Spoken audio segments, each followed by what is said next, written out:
भगवान जी ने भी जन्म लिया था जी लेकिन इनका जन्म लेने का एक रहस्य ही कुछ निराला है। जी निराला क्या है कि ऐसा धरती में पाप बढ़ गया, जी इतना पाप बढ़ गया कि जैसे हम जैसे साधु संत हैं तो हम जैसे साधु संतों को आश्रम में आके राक्षस लोग पकड़ के ले जाते थे। फिर वो कंस नाम का एक राक्षस था, जी वो भी कृष्ण जी का मामा ही था, हाँ हाँ लेकिन कर्म से राक्षस था। जी तो वो स्वयं ऋषि मुनियों को अपने रथ में नाद लेता था, घोड़े ढील देता था, जी वो दिन को न धोना रथ में, हम्म, और मार मार के उनको हेंटर अपना भ्रमण करता था जंगल में, और उसी रथ में और भी साधु संतों को बंधवा के लाद लेते थे।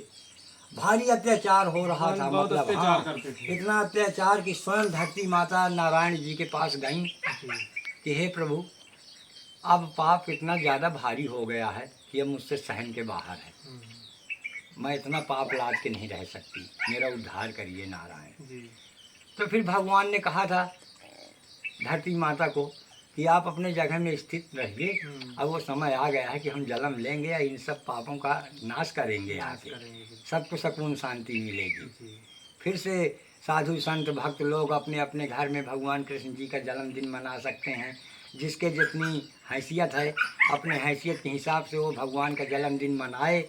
जिसके नहीं, अब जैसे हम यहाँ जंगल में हैं, हमारे पास कुछ नहीं था, जी हम नहीं गए बाजार, हम तो ये प्रण में बैठे हैं कि जो भी हमारे स्थान में है हम इन्हीं सामग्रियों में से भगवान को प्रसन्न करेंगे प्रसन्न अपने। करेंगे, बिल्कुल सही। तो हमने उठा सुबह सुबह जो है तो अपने कन्हैया जी को उठाया, तो इसके पहले एक कुत्ता था तो उनका वो मुकुट काट दिया था, अच्छा अच्छा तो वो थोड़ा देखने में ख़राब लगते थे, तो हमें तो हमेशा ही लगता था कि हमारे भगवान को तकलीफ़ है तकलीफ़ है। फिर हमने आज उनको बढ़िया नहलाया, जी अच्छी साबुन लाया, साबुन लगा के नहलाया कन्हैया जी को साफ कपड़ा से, जी फिर उनको गमछा पहनाया, मकुट बांधा उनके, जी फिर उनकी आरती पूजा किया, विधि पूर्वक उनका नाम ले रहे थे बैठे बैठे कि आप लोग आ गए हैं। जी हम क्या, हर एक प्राणी जो भी है भगवान का मानने वाला, जी आज वो सारे कार्य अपने छोड़ के, चाहे उसका लाखों का नुकसान हो जाए, बिल्कुल बिल्कुल एक दिन में कितना नुकसान हो जाएगा, सही। नहीं जाओगे काम में तो 400-500 का नुकसान हो जाएगा, हो जाने दो। रोज रोज नहीं भगवान जन्म लेते हैं ना, रोज रोज इनके जन्म का उत्सव मनाया उत्साह जाता मनाया जाता है, बिल्कुल सही बात। है। सीताराम, हकीकत तो ये है कि आज जन्माष्टमी ही हमारा जन्मदिन है। बिल्कुल, अच्छा आपका भी? हाँ, अच्छा हम जन्माष्टमी को ही पैदा हुए थे। जी जी जी हमारा राम कृष्ण नाम है। जी हमारे माता पिता बताते थे कि आज की रात 12 बजे हम पैदा हुए थे, जब भगवान जी का जन्म होता है, जी। कृष्ण जी का। दोस्तों, महाराज जी का भी आज ही जन्मदिन है तो और हमारा महाराज जी को भी इनके बहुत बहुत जन्म में ही बधाई। जन्म हुआ है। जी हमारे गुरु महाराज जी ने हमारा रामकृष्ण नाम रखा दिया। जी अब बोले कि ये तुम्हारे घर में कृष्ण पैदा हो गए। जी तो हम भी अब ये समझ लीजिए, चाहे अपना जन्मदिन मना रहे हों जी और चाहे भगवान का मना रहे हों, हाँ, लिए तो वो अपने ही बराबरी में हैं, हमें भी। जी बिल्कुल। हाँ, उनकी इतनी कृपा है भगवान की कि बताइए, हमें अपने बराबरी का जन्म दाता बना दिया।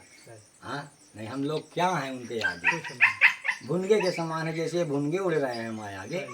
तो ये हम इन्हें चाहे जैसे मार दें, बिल्कुल इन्हें मारने में हमें कठिनाई नहीं होगी। इसी तरह हम भुनगे के समान हैं प्रभु की नज़र में, लेकिन नहीं, वो राई को भी पर्वत बनाने की क्षमता रखते हैं। क्षमता रखते हैं।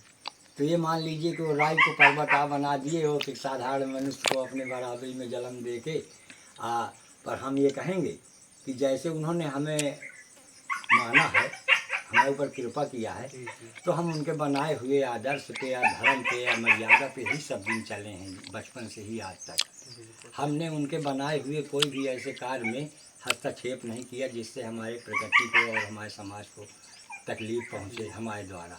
सही। ऐसे चीज़ों से हम सदा बचते रहते हैं, और जो ऐसे चीज़ों से बच गया है उसी का तो जन्म सार्थक। बिल्कुल महाराज जी, उस राह पे चलना ही मतलब बहुत कठिनाई भी है।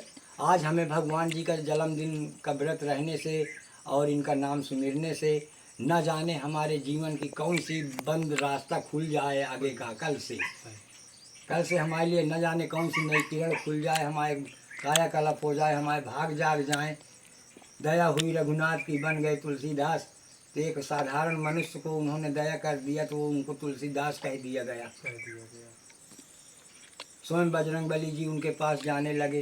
राम जी की ही आज्ञा से तो बजरंगबली तुलसीदास को रामायण लिखवाए हैं बिल्कुल। कि बजरंगी तुम जाओ उनकी मदद करो, वो अनपढ़ हैं और जात के ब्राह्मण हैं, अवगुण में सने थे अभी तक, लेकिन अचानक इनको अपनी बीवी का वचन ऐसा लग गया जैसे कोई तीर मार दिया हो छाती में। तो उन्होंने कहा कि अगर ऐसी बात है तो चलो हट जाओ तुम भी, अब मैं बात से राम है राम जपूँगा। फिर उन्होंने अपनी पत्नी को एक तरह से त्याग ही दिया है तुलसीदास जी ने। जी जी। फिर जाके आज हमारे प्रकृति में और समाज में, इतिहास में, विवेक में, सब में उनकी प्रसंग आई है और उनकी महिमा गाई गई है। तो एक हमारे तुम्हारे जैसा साधारण मनुष्य ही ऐसा पद को प्राप्त कर सकता है अपने कर्मों द्वारा। बिल्कुल बिल्कुल। हमारा ध्येय सच्चा है तो हमें ये पूर्ण विश्वास रखना चाहिए कि हमें हमारी मंजिल ज़रूर मिलेगी। बिल्कुल मिलेगी। घबराना नहीं चाहिए, चाहे कोई कितना डरुआए कि ये रास्ते से न जाना, बाघ बैठा नहीं खा जाएगा। हो सकता है वो बाघ रूप में भगवाने बैठा हो हमें दर्शन देने के लिए, कि जो नहीं डरेगा वही मेरा भक्त है, जो डर गया वो मेरा भक्त नहीं है। सही है। सीताराम। बिल्कुल। तो बस हम तो यही कहेंगे सब भगत लोगों को कि भगवान कृष्ण जी सब भगत के ऊपर आज अपनी हजारों आँखी का प्रयोग कर दें। कोई भी भगत उनकी दृष्टि से न बचे, चाहे वो बड़ा हो चाहे छोटा हो, चाहे अमीर हो चाहे गरीब हो, चाहे वो जात हो चाहे बेजात हो, हर एक प्राणी के ऊपर भगवान कृष्ण वासुदेव अपनी कृपा बनाएं आज। बिल्कुल। हाँ। तो महाराज जी जन्माष्टमी के बाद जब मतलब 9 दिन मतलब हो जाते होंगे जन्माष्टमी के बाद, तो फिर कन्या भोग भी करवाते होंगे आप? हाँ करवाते हैं, अब जन्माष्टमी होगी आज हम सब करवा देते हैं। अच्छा। आज से अच्छा दिन जो कल आएगा वो आज के दिन की बराबरी नहीं कर सकता है। जी जी। पद में छोटा है। हाँ। जैसे बड़ा अधिकारी छोटा अधिकारी, जी जी। तो आज के बाद वाले जो दिन आएंगे वो छोटे अधिकारी हैं, उनका भी मान सम्मान करना पड़ता है। लेकिन आज का मेन दिन है। जी। आज को आप जितनी आपको उदारता दिखाना हो दिखा लो, जितनी कन्या खिलाना हो खिला लो। अच्छा, आज के दिन ही करवाते हैं ज़्यादातर? भाई आजे तो है 12 बजे के बाद। जी। पहली बात तो आज दिन भर तो कोई खाएगा नहीं कोई है, खाएगा नहीं। जो प्रभु का भगत होगा जी। ओरिजिनल। हाँ हाँ।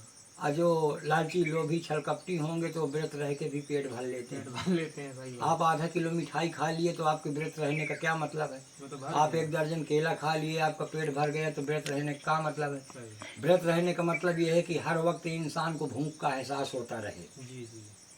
कि आज जो मेरे अंदर भूख तांडव मचा रही है तो मैं ये सब सह रहा हूँ, तो मैं आज अपने प्रभु की वजह से सह रहा हूँ, मैं आज उनका व्रत किया हूँ। अब वो कृष्ण जी मेरे भूख को शांत करेंगे। सही। सबकी ताकत नहीं है शांत कर देने की। ये फल फूल खा लेने से तो पेट ही भरेगा, पेट भर जाएगा, आत्मा नहीं भरेगी हमारी, भरेगी। जिसको भरने के लिए हमने व्रत रखा है। सही है। हम तो तभी खाएंगे जब नारायण का जन्म हो जाएगा। और सोचे हैं कि शाम के 1-2 किलो दूध मिल जाता तो बढ़िया खीर बनाते, जी जी। पूरी सब्जी बनाते और फिर रात के जन्म होता तो भगवान जी को भोग लगा के फिर हम लोग भी साधु संत पाते रात में। बिल्कुल बिल्कुल। और इसके बाद तो महाराज जी फिर वो आ जाएगी, नौ दुर्गा आ जाएगी। हाँ हाँ हाँ, नवरात्र लगेगी। नवरात्र। हाँ, आज 8वीं है। अच्छा, नवरात्र में है कन्या भोग करवाया करते हैं? नवरात्र में प्रतिदिन होते हैं। जी। हाँ, जो करता है प्रतिदिन करता है, और नहीं तो फिर अष्टमी को खिला देते हैं, जी। नवमी को खिला देते हैं, दशमी को नहीं खिलाते। दशमी को इसलिए नहीं खिलाते कि दशमी को दशहरा पड़ जाता है। जी जी। और दशहरा क्या है कि रावण के मरने का त्योहार मनाया जाता है कि बहुत बड़ा राक्षस हमारी धरती से मरा, जी जी। भगवान मारे, सबका आराम मिला।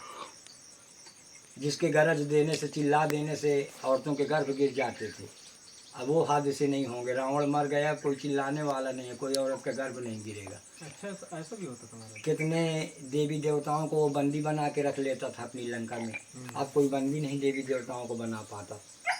अब कोई साधारण मनुष्यों का चराचर भोजन आहार नहीं कर पाते, नहीं उसके परिवार के लोग सब घूमते ही रहे। ये चित्रकूट वन पर्वत में ताड़का ही रहती थी और कोई नहीं रहता था। जी। ताड़का का राज था वन पर्वत में, चित्रकूट में। चित्रकूट में ही राम लक्ष्मण को और सीता को छलने आई थी शूर्पणखा पंचवटी में। तो नारायण जो भी लीलाएं हुई हैं सब यहीं हुई हैं। पहचानने की परख होना चाहिए बिल्कुल अपने सही अंदर। बात हम माने तो पत्थर है, नहीं भगवान है। है, भगवान है बिल्कुल। हम इन्हें शेष नाग मानते हैं, पारस पथरी मानते हैं। जी जी जो अपने छाया के नीचे भगवानन का शरण दिए है, सही है। नहीं इनकी भगवान की कोई आज तक सहायता किया है, कोई इनकी मदद किया है? सही। सदा ये किए हैं हमारी मदद। बिल्कुल हम लोग कभी नहीं इनके काम में गए बनाने, लेकिन फिर भी इनकी कृपा है। बिल्कुल, इन्हीं की तो इन्हीं की कृपा है। कृपा से ये शिला टंगी हुई है। देखिए इतनी बड़ी शिला टंगी हुई हाँ, है। ये कोई साधारण शिला है? यहाँ चित्रकूट परिसर में कहीं नहीं इतनी बड़ी शिला मिलेगी इस बिल्कुल, ये तरह आपको पूरा टंगी। पहाड़ है ऊपर, इसी के नीचे हम लोग बैठे हुए हैं। आज एक भगत आया करता है, अभी आया नहीं।